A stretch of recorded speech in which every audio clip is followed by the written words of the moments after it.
Welcome to the deep dive. Today we're tackling a condition called myxoedema. It's tied to the thyroid gland, and, well, it can cause some pretty striking physical changes. That's right, and we're basing our discussion today on the document titled Myxoedema. Our goal is really to pull out the key information, get a handle on how it presents differently, and give you a clear picture of what it's all about. Exactly. We know you're tuning in because you want to understand these complex medical topics, but, efficiently without getting lost in the weeds. So our mission here is pretty simple. Give you a solid, insightful grasp of myxoedema, the essentials. Sounds good? Okay, so let's jump right in. Fundamentally, what is myxoedema? Okay, so at its core, myxoedema is really a severe type of hypothyroidism. And a big part of it is this buildup of complex sugar molecules, glycosaminoglycans in the skin and other places. Glycosaminoglycans, right. Yeah. And this buildup causes a specific kind of swelling. It's called non-pitting edema, meaning if you press on the swollen area, it doesn't really leave a dent like some other types of swelling do. It's because of the sort of gel-like nature of what's built up there. Okay. And it's also important to know the term myxoedema can also mean myxoedema coma. That's a really dangerous, life-threatening complication that comes from severe, untreated hypothyroidism over a long time. So it's not just one thing that it can show up in different ways. Precisely. Yeah, the document lays these out quite well. First, there's something called cutaneous myxoedema. It's also known as pretibial myxoedema. Pretibial. Now, here's where it gets, well, a bit unexpected. This type is actually linked to Graves' disease. Graves, isn't that hyperthyroidism? Too much thyroid hormone. Exactly. It's a bit of a paradox, isn't it? Yeah, It really makes you think about how complex these body systems are. it really does. So how does too much thyroid hormone cause something we link with too little? What's going on there? That's a great question. It really comes down to the immune system acting up. In Graves' disease, you have these antibodies, right? They stimulate the thyroid, causing hyperthyroidism, but sometimes they also target tissues elsewhere, like in the shins. Ah, okay. So these antibodies trigger that same buildup of glycosaminoglycans, but it's localized mostly on the front of the lower legs, the pretibial area. Got it. And it looks like raised, thickened, kind of waxy swelling. And again, it's non-pitting. People often describe a peau d'orange look like orange peel texture. Yeah. That might be because of how the deposits mess with the connective tissue and maybe the lymph drainage there. Wow, okay, so that's the surprising hyperthyroidism connection. What about the type that is directly caused by hypothyroidism? Right. There's generalized myxoedema. This is what you see in people with severe hypothyroidism that's been going on for quite a while, untreated. Okay. In this case, you get more of those glycosaminoglycans, specifically hyaluronic acid and chondroitin sulfate, building up more widely in the dermis, the deeper skin layer. Hyaluronic acid. Isn't that used in skincare? Because it holds water. Exactly the same stuff. It's very hydrophilic, loves water. So as it builds up in the skin all over, it pulls water in, leading to that more diffuse swelling you often see in the face, hands, feet. It causes that classic sort of puffy appearance that people sometimes associate with severe thyroid problems. Right, that puffy face look. And then you mentioned the most serious form, myxoedema coma. Yes, and that's the one we really need to stress, is a medical emergency. It's the absolute endpoint of critically low thyroid hormone levels. It's characterized by this really dangerous trio: severely low body temperature hypothermia, plus an altered mental state, anything from just confusion right up to coma and failure of multiple organs. That sounds incredibly dangerous. So stepping back, what are the underlying reasons? What causes the hypothyroidism that leads to this whole myxoedema spectrum? Well, the causes of the hypothyroid-related myxoedema fall into a few main groups. The most common is primary hypothyroidism. That just means that the thyroid gland itself isn't working right, not making enough hormones. And what causes that usually? Often, it's autoimmune thyroiditis. You probably notice Hashimoto's. That's where the body's immune system attacks the thyroid. Right, Hashimoto's. Other causes include, well, iodine deficiency, less common now in places with iodized salt, but still a big issue globally. Having the thyroid removed surgically or getting radioactive iodine treatment, maybe for previous hyperthyroidism. And then certain drugs can do it too, things like lithium, amiodarone, or even some drugs used to treat hyperthyroidism. Interesting. Are there other ways hypothyroidism and maybe myxoedema can start? Not just problems with the thyroid gland itself. Yes, absolutely. There's what we call central or secondary hypothyroidism. This is when the problem isn't the thyroid, but the control centers in the brain, the pituitary gland or the hypothalamus. The signals aren't getting through. Exactly. If they aren't working properly, they don't send the right signals like TSH to tell the thyroid to do its job. And finally, There's also congenital hypothyroidism, sometimes called cretinism, where babies are born without a properly functioning thyroid. That's why newborn screening is so important. Okay, so we have the types, the causes. Now, how does not having enough thyroid hormone actually do this? How does it cause these physical changes? What's the pathophysiology? Right. So the basic issue is not enough T3 and T4, the main thyroid hormones. These hormones are like the body's accelerator pedal. They set our metabolic rate, how fast everything runs. Sure. When you don't have enough, everything just slows down. Metabolism slows, heat production slows, and this low hormone state also somehow triggers that buildup of glycosaminoglycans, especially that water-loving hyaluronic acid in the subcutaneous tissue just under the skin. And that accumulation causes the swelling because they trap water. Precisely. Yeah. Because they're so hydrophilic, they just pull water into the tissues and hold it there, causing that typical non-pitting edema. Now, when things get really severe, like a myxoedema coma, the lack of hormone has much bigger system-wide effects. It's like the whole body is running on empty. Like those really dangerous features you mentioned earlier, the hypothermia and altered mental state. Exactly. The slow metabolism means much less heat is produced, leading to severe hypothermia. The heart muscle doesn't work as well, so cardiac output drops.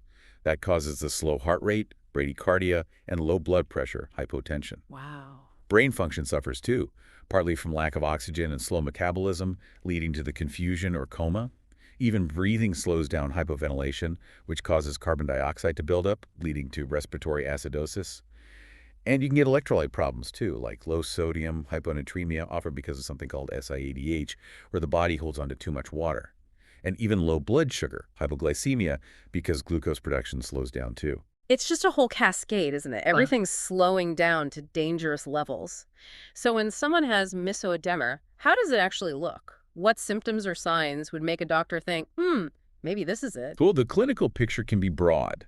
It ranges from the sort of general symptoms of just having hypothyroidism all the way to the really specific signs of myxoedema itself, and then, of course, the critical state of myxoedema coma. What are some of those general hypothyroid symptoms? They can be pretty vague, actually, especially early on. Things like feeling tired all the time, gaining weight without really changing eating habits, feeling cold when others are comfortable, cold intolerance, uh, dry skin, brittle nails, maybe hair loss. Constipation is common, a hoarse voice, and sometimes changes in menstrual cycles for women, like heavier periods or missed periods. Okay, those sound like things that could be caused by a lot of issues. What signs specifically point towards myxoedema beyond just general hypothyroidism? The real telltale signs are linked to that tissue swelling. Doctors talk about myxoedema facies. That means a puffy, swollen-looking face. Often there's swelling right around the eyes. That's periorbital edema. Right. The hands and feet can look swollen, enlarged, and again, it's that characteristic non-pitting type of edema. Sometimes the tongue can get larger. That's macroglossia, which might even make speech a bit difficult. And the skin itself often feels cool, looks pale, and has this sort of firm, almost doughy feel to it. And I imagine the signs of myxoedema coma are even more dramatic and alarming. Oh, absolutely. With myxoedema coma, you're seeing the severe, life-threatening end of the spectrum. The hypothermia is profound, like body temperature way below 35 Celsius or 95 Fahrenheit. The mental status changes are severe, going from maybe just lethargic to full coma. Scary. Yeah, and the vital signs are critically slow, severe bradycardia, really low blood pressure. The hypoventilation, the slow breathing can become critical. And those metabolic issues like very low sodium and low blood sugar are often there and making everything worse. Given how varied it can look, especially early on, how do doctors actually diagnose it? What tests do they run? Diagnosis really relies on putting together the clinical picture, the signs and symptoms we've talked about with key lab tests. The absolute cornerstone is thyroid function tests, or TFTs. TSH and T4. Exactly. In primary hypothyroidism, the most common type, you'll typically see a high TSH level and a low level of free T4. The pituitary is shouting high TSH, but the thyroid isn't responding. Low T4. Makes sense. But if it's central hypothyroidism, where the problem is the pituitary or hypothalamus, then both TSH and free T4 will likely be low. The signal isn't being sent properly. Are there other blood tests that help? Yes, definitely. Hmm. Other tests can give clues about severity and complications. Hypernatremia, low sodium is pretty common, partly because of that SIDH effect. Right, holding too much water. Yep. Hypoglycemia, low blood sugar can show up too. You might also see high cholesterol levels, hypercholesterolemia, and sometimes elevated CPK levels. That's an enzyme from muscle breakdown, which can happen in severe hypothyroidism. What about things like imaging? or other tests? An ECG, the heart tracing, can show that slow heart rate, sinus bradycardia.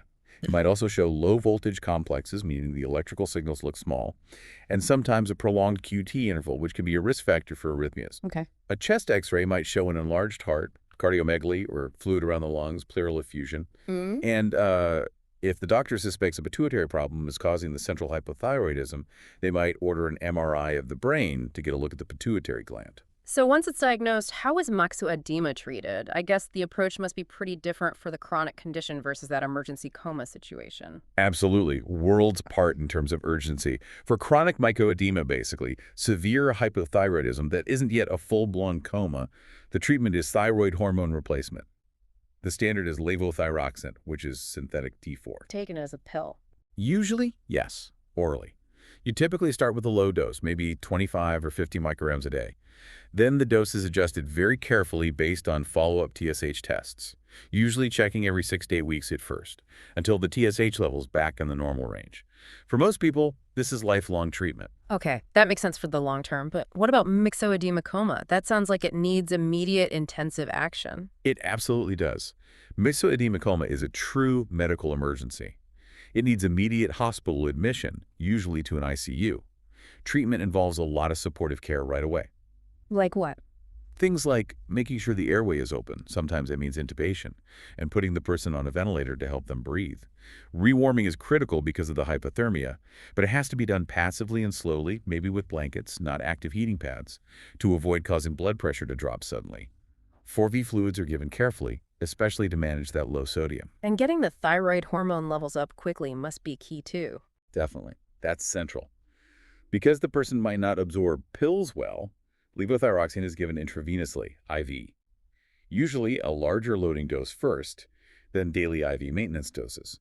Sometimes in really severe cases, doctors might also give IV liothyronine, which is T3, the more active form, for a potentially faster effect. The T3, okay. And because severe illness can strain the adrenal glands, or because the underlying cause might be pituitary-related affecting adrenal function too, patients are often given IV corticosteroids, like hydrocortisone, until adrenal problems can be ruled out.